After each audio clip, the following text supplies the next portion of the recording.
হ্যাঁ, আসসালামু আলাইকুম গাইজ, আমি ইমরান আছি আপনাদের সাথে এবং আমি আজকে দেখাবো DJI গিম্বলের মাধ্যমে কিভাবে আপনি সিনেম্যাটিক শট নিতে পারবেন এবং কিছু ফুটেজ দেখাবো এবং এর DJI গিম্বলের কিছু সেটিংসের বিষয়ে কথা বলবো আমরা এবং ফুটেজগুলো আপনাদের দেখাবো। সো চলুন ভিডিওটা শুরু করা যাক।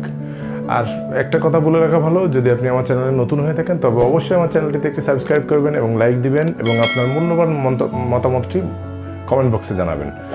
এবং আরেকটা বিষয় সেটা হচ্ছে যে যদি আপনি আমার চ্যানেলে নতুন না হয়ে থাকেন তাহলে আপনাকে অনেক অনেক ধন্যবাদ। So let's get started.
সর্বপ্রথম আমরা চলে আসলাম গিম্বলের সেটিংসের ভিতরে। তো প্রথমে আমরা দেখব রেজুলেশন। এখানে রেজুলেশন আমরা করতে পারবো হলো 4K-তে 1080p 720p, আর এখানে ফ্রেমটা আমাদের 30 ফ্রেম পার সেকেন্ড। আর এখানে সেটিংসের ভিতরে আছে ফলো মোডের ভিতরে আবার অপশন আছে মোট 4টা: tilt lock, FPB, spin shot, sports mode. আর বিগিনারদের জন্য বলে রাখা ভালো, সর্বপ্রথম আপনার গিম্বেলের যেই স্পিডটা আছে সেটা সবসময় স্লো করে রাখবেন এবং কন্ট্রোল স্টিক স্পিডটাও স্লো করে রাখবেন। তাতে করে কী হবে, আপনার মুভমেন্টটা ধীরে ধীরে করতে পারবেন আপনি, এবং ওইটা অনেক উপকারে আসবে আপনার।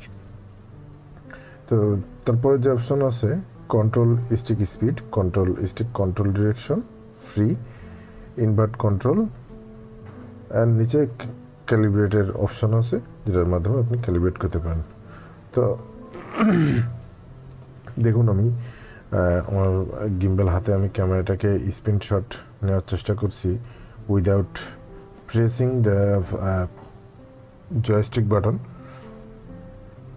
এখানে স্ক্রিনশট আছে, জয়স্টিক বাটনের মাধ্যমে যেটা করা যাবে এটা হচ্ছে জয়স্টিক বাটনের মাধ্যমে করা, ওইটার থেকে এটা আরও ভালো হয়।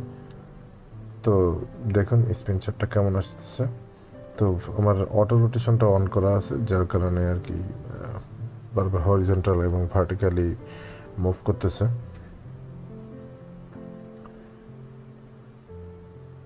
তারপর আপনার ম্যানুয়াল বাটন, এই যে এখানে দেখতে পাচ্ছেন ম্যানুয়াল মোড বাটনটা চাপলে আপনি এখানে প্রথমে আছে স্টোরি মোড, তারপর প্যানোরামা, তারপর ফটোস, তারপর ভিডিওস, তারপর ডাইনো জুম এবং টাইম ল্যাপস, তারপর আছে হাইপার ল্যাপস। তো মোট এই কয়েকটা অপশনে আমরা ভিডিও শ্যুট করতে পারবো। এখানে স্ক্রিনশট আছে, এফপিবি আছে, তারপরে আপনার হচ্ছে ফলো মোডে আছে। টিল্ট লক বলতে যে জিনিসটা বোঝায় সেটা হচ্ছে যে আমরা যখন সাবজেক্টের পিছনে পিছনে দৌড়ায় যে শটটা নেয় ওই শটটা নিব, তখন আমরা হলো টিল্ট লকটা অফ করে রাখবো। তো ভিডিওটি কেমন লাগলো আপনাদের সাথে আজকে আমি শেয়ার করলাম। তো ভিডিওটি কেমন লাগলো আপনারা অবশ্যই কমেন্ট বক্সে জানাবেন, এবং আমি পরবর্তীতে দেখাবো এই ভিডিওটা কিভাবে আপনারা এডিটের মাধ্যমে কিভাবে কালার গ্রেডিং করতে হয়, কীভাবে সিনেম্যাটিক শটের কালার গ্রেডিং করতে হয়, সিনেম্যাটিক বার করতে হয়, এডিটিংয়ের বিষয়ে খুঁটিনাটি সব কিছুর বিষয়ে আমি আমার নেক্সট এপিসোডে আপনাদের দেখাবো। So till then be happy, have fun.